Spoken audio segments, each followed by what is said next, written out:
I saw your documentary a while back. I got a little screener copy. Honestly, I said, I'm not just fluffing you. I thought it was one of the best things I'd watched in a really long time. So, the man who saves the world, that's it? Yeah. Question mark? Not the man who saves the world, no question mark. That's about a guy who didn't drop the nuclear bomb or something. Yeah, that's another film. Yeah. Yours is The Man Who Saves the World, question mark. Which, dude, I swear to God, Brandon, our mutual friend from Rough House, sent it to me, and I was like, all right, and I'm pretty like precious with my time. So if someone's like, hey, do you want to watch this 2-hour thing? I'm usually like, yeah, I'll watch it. But I read the tagline. I'm like, dang, that sounds kind of cool. Dude, one night I saw through it. So congrats on that. That's awesome. Yeah, it's 85 minutes because I know that, the 2 hours scares people, but dude, now I feel like now documentaries are 6 hours. Yeah, it's the murder mystery doc. Everything's long. I know, but the murder mystery doc, I'm telling you, man, I don't want to start by it on a negative note, but like, dude, I would really like to move back from the 6-hour twisty murder doc. It's like, I don't need to watch this for 6 hours. Just give me an hour and 20. Hit me with a twist at the end. I agree. I'm the same way. It's like a full work day. Yeah. I'm signing up to watch this lady get murdered. It's like, dude, hit me with the facts. I know. Give me the facts. They're stretching, They're stretching. Yeah, true.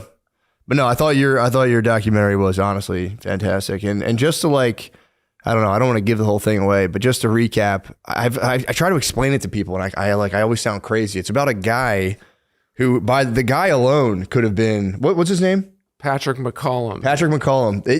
Obviously, it could have just done one on that guy alone. His life is crazy. He was a peacemaker, he just does everything. But he got convinced somehow that he was the center of some ancient indigenous prophecy that he was going to, was it save the world or bring everyone back together and thus save the world by saving the Amazon? That's right. The second part, yeah. So basically, these indigenous elders from the Amazon came to this guy at like a peace gathering in India, and they said to him, we think you're this guy in our prophecy that we've had for, hundreds of years. So different tribes of the Amazon, they all kind of got together and identified this guy and said, we think you're this guy. And, initially he's just like, I don't know what you're talking about. I'm just kind of a regular guy. I don't think I'm the guy. And they basically for 8 years kept coming to him and saying, when are you going to come and fulfill this prophecy of ours? You're going to come and unite the tribes of the Amazon and essentially save the Amazon and restore the earth. And after many years, he's just like, all right, like, I guess I'll like do what I can and go down there. And first of all, that's crazy. He was able to fight that off. I would immediately be like, yes. Getting hit with the chosen one is my personal fantasy, so that's crazy he got to live that out. And it's nuts that he was like, no, I'm not. Which obviously you're the chosen one. If you're gonna be like, no, I'm not the chosen one, it's like you're definitely the chosen one. Yeah. So he was right. But dude, so I'm like, okay, that's first of all, that's like kind of a wild concept. Then you get into that guy's life, and it's like that guy was, I've never even like heard of or seen a guy like that.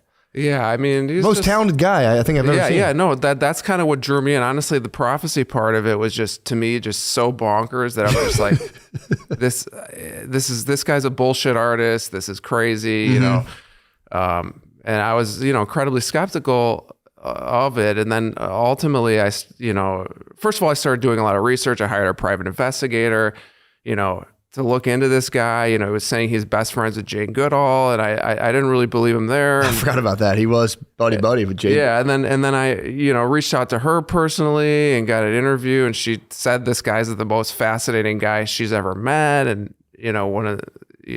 and so obviously that vouched for him. But really, what kind of drew me in was how weird and amazing this guy's life was. He was like the most fascinating guy I've ever met. He's a carny. He was a jewelry designer to, I guess, Ronald Reagan, John Wayne, and Russell Crowe. He was, Did you say carny at first? A carny. So he basically at 12 years old, he like joined the carnival for like 4 years because his brother got cut in half. Yes, I remember. Yeah. Okay, yes. Okay. And his parents needed... it's crazy. Yeah. I don't want to laugh at his brother getting cut in half, but yeah, his brother got fucking cut in half. Yeah, and so his parents had to go basically take care of his brother, so he was left kind of on his own at 12 years old. And so what he decided to do was join the carnival.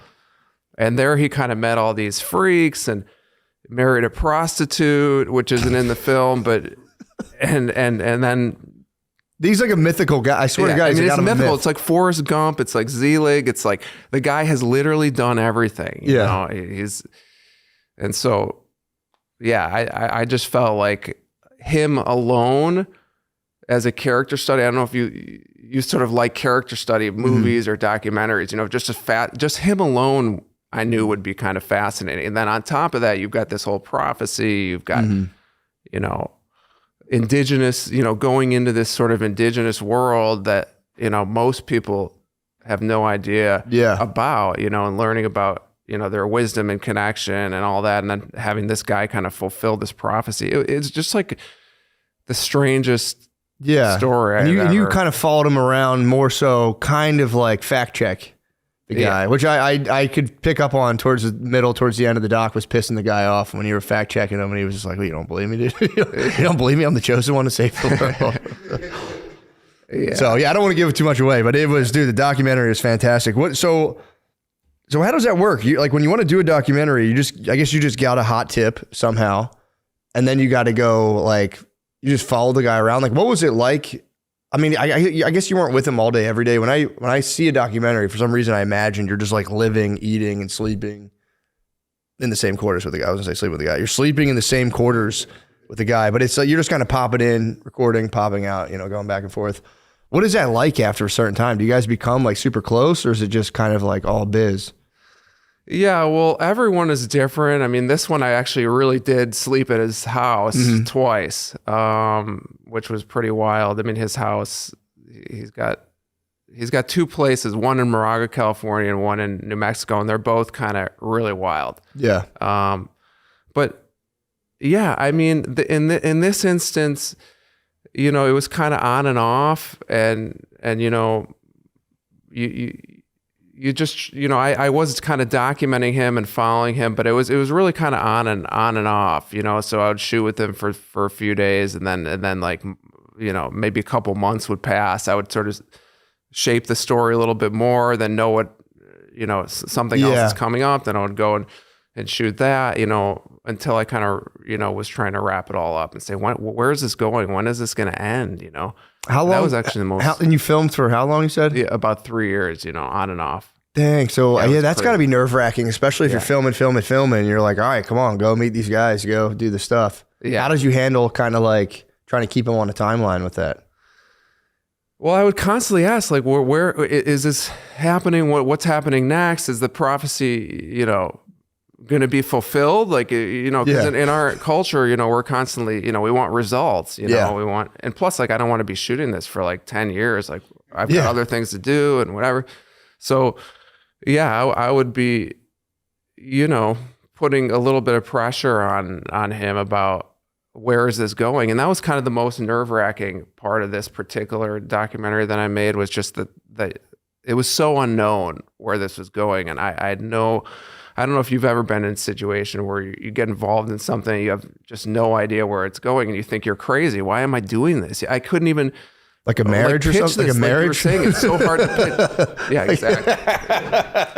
You have a little idea. No, a project like that would drive me insane. Yeah. To not know. I was literally on the verge of insanity. Like, yeah, especially because I don't know if you've staked it yourself or you have financial backers, you're doing this, and it sounds awesome, and you're like, fuck, dude, come on.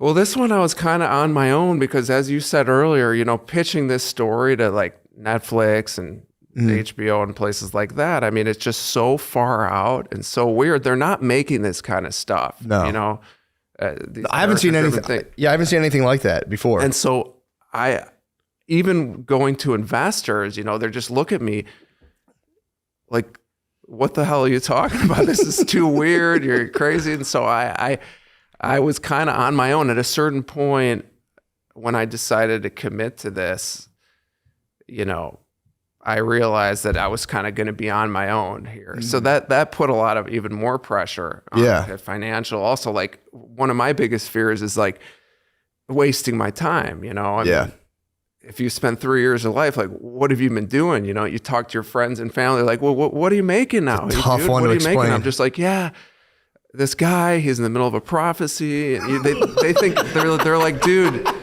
you're out of your mind. And you got to go see somebody, And so it's been hard to kind of. But I did see a vision, about this film. No matter how crazy it was, I knew that somehow I could weave all these really interesting things together into something really meaningful and funny and really bizarre. It's like a trip. Yeah. This whole thing's like just going into like a psychedelic kind of weird trip, but that also I think, gives you a lot to think about afterwards. Yeah. And especially, yeah. And again, it kind of does too. And I'm actually reading a book right now, speaking of the Amazon, about the first conquistadors who like sailed or like went down, I guess in a canoe or whatever, navigated the entire Amazon River. And the author went down there because he always likes to visit like the historical sites or whatever he's writing about. And he said the Amazon in particular is like, he's like, it's literally like a magical world. And he's like, there's obviously a lot of it's been like destroyed. But he was basically saying that if we do lose like the rainforest, we're kind of fucked. Yeah. Because it's like, it like retains moisture. And if you knock down the trees and plant different trees, they don't retain the same amount of moisture, then it gets hotter and blah, blah, blah, blah. But so hopefully it's true. Hopefully he does the thing. Cause it's like, I don't know, again, no spoilers, but I was like, you watch it and you go, maybe he did. Yeah. Maybe he did the thing. Yeah. Yeah. I mean, that was the whole thing. I mean, I would go to these gatherings, where he was essentially uniting tribes of the Amazon, and they would be these sort of smallish gatherings, there'd be tribes from various parts of the Amazon and well, let's just say about 100 people, and, I'd be looking at this and they'd be doing, indigenous ceremonial things with feathers, with fire and all kinds of things and connecting with spirits and so on.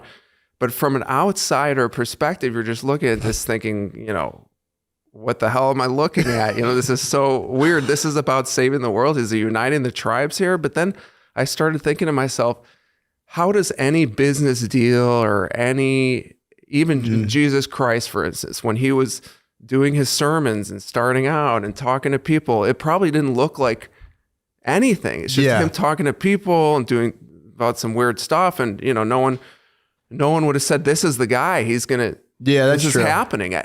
Everything happens, even on big things that end up having these ripple effects that huge. They start off really small and they probably don't look like anything that's special. Yeah. Well, that was when you guys started your podcast, it's just you guys in a room and then it becomes far from glamorous. So I'm like, yeah, exactly. That was the meetups in the hotels where it's just like a 20-person meetup in a hotel convention center. That was kind of that was cracking me up. You're just like, bro, wait, this is the big meeting. I will say what I liked about him too is that like he would do those meetings and there, it doesn't look great. There's just a couple people strewn and he would get out and be like, that was awesome. Yeah, that's exactly. That was what we needed to do. That's exactly. He's like this insane optimist. And every time I would talk to him, it would just be like, literally, he just did the biggest thing ever. And I'd be like, were we at the same place? Like, what is going on here? The Wild Wild West.